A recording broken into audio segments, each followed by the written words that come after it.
مسیح یسوع کے جلالی اور عظیم بابرکت نام میں آپ سب کی سلامتی ہو۔ عزیزو، آج میں ایک حساس موضوع پر آپ کے ساتھ گفتگو کرنا چاہتا ہوں جس کا عنوان ہے بت پرستی۔ اور یہ بت پرستی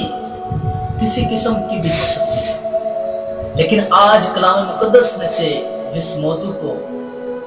بات کو میں آپ کے ساتھ مل کر سیکھنا چاہتا ہوں، اگر خروج کی کتاب اس کا 20واں باب اور اس کی 4تھی آیت کو پڑھیں تو وہاں پر لکھا ہے، تو اپنے لیے کوئی تراشی ہوئی مورت نہ بنانا، نہ کسی چیز کی صورت بنانا جو آسمان میں یا نیچے زمین پر یا زمین کے نیچے پانی میں ہو، تو ان کے آگے سجدہ نہ کرنا اور نہ ان کی عبادت کرنا۔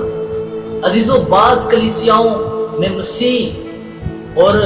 مقدسہ مریم کے مجسموں کے آگے سجدہ کیا جاتا ہے،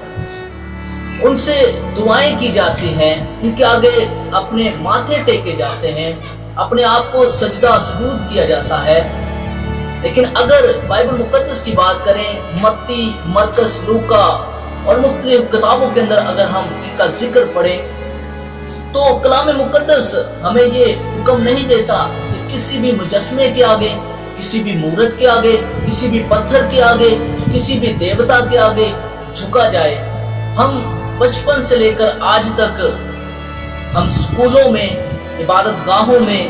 چرچز میں اور مختلف جگہوں پر ہم دیکھتے ہیں کہ ہم نے آج تک ایسے کلام کی باتوں کو بائبل مقدس کے اندر سے نہیں سنا، لیکن ہم ایسا کر رہے ہیں۔ ہم مقدسہ مریم کے مجسموں کے آگے بھی سجدہ کر رہے ہیں، ان سے دعائیں کر رہے ہیں۔ ہم یسوع مسیح کے مجسمے بنا کر، اس کی مورت کو بنا کر اس کو سجدہ کیا جا رہا ہے، اور ہم دیکھتے ہیں کہ یہ صاف صاف لکھا ہوا ہے خروج کی کتاب میں 20واں باب اور اس کی 4تھی آیت کو جب ہم پڑھتے ہیں تو ہمیں واضح طور پر پتہ چلتا ہے کہ ہم ایسا نہیں کر سکتے، ہم کسی چیز کو سجدہ نہیں کر سکتے سوائے ایک خدا۔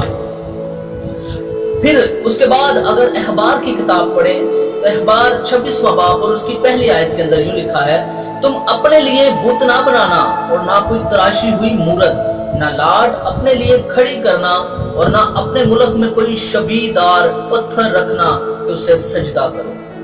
جب کلام مقدس میں ہم پڑھتے ہیں کہ نہ ہمیں بت کے آگے بت بنانے کی اجازت نہیں ہے، کوئی شبیہ دار پتھر رکھنے کی بھی اجازت نہیں ہے، تو پھر ہمارے ملک میں، ہمارے عبادت گاہوں میں، ہمارے گھرانوں کے اندر یہ شبیہ دار پتھر کہاں سے آ گئے؟ کیوں ہمارے گھرانوں کے اندر مجسمے آ گئے؟ یہ سوچنے کی بات ہے، یہ لمحہ فکریہ ہے، اور اس بات کو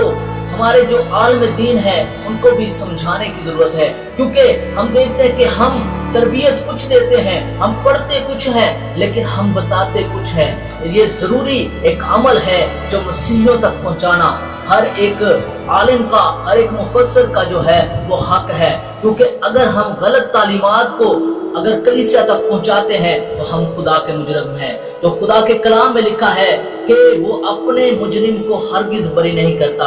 اگر آپ بچنا چاہتے ہیں سزا سے تو صحیح ترین کو خدا کے لوگوں تک پہنچائیں تاکہ وہ نجات پائیں، وہ ان بتوں سے، اس بت پرستی سے بچ جائیں اور ہمیشہ کی زندگی کے وارث بن جائیں، کیونکہ جو آسمان پر ہے، جو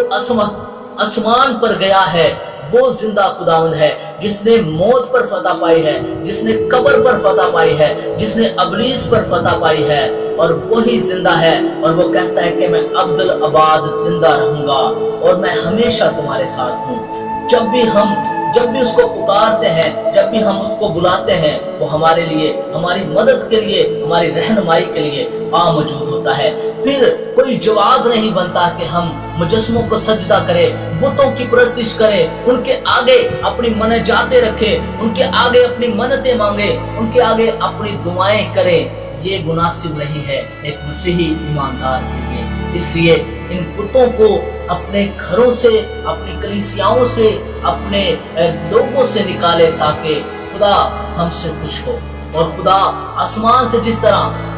یسوع مسیح کو آواز دیتے ہوئے کہتا ہے کہ یہ میرا پیارا بیٹا ہے جس سے میں خوش ہوں۔ عزیزو، آج خدا خوش نہیں ہے کیونکہ ہمارے گھرانوں کے اندر، ہماری کلیسیاؤں کے اندر، ہمارے گلوں کے اندر، ہماری شرٹس کے اوپر، اور ہم دیکھتے ہیں کہ ہمارے بالوں کے سٹائل، اور پھر ہم اپنے کپڑوں کے سٹائل جو ہے ہم دیکھتے ہیں کہ اس کی وجہ سے یہ بت پرستی کی طرف ہم بڑھ رہے ہیں۔ نوجوان نسل جو ہے وہ خراب ہو رہی ہے، وہ ان کو پتہ نہیں کہ ہم نے کیا کرنا ہے۔ وہ نشہ بازی کی حالت میں وہ درباروں پر جاتے ہیں، وہ مختلف مجالس میں جاتے ہیں، اور وہاں پر ان کے خداؤں کو، ان کے جو رب ہیں ان کو مانتے ہیں، ان کی پرستش کرنے کے لیے ان کے اپنے دوستوں کے ساتھ چلے جاتے ہیں۔ تو یہ ایک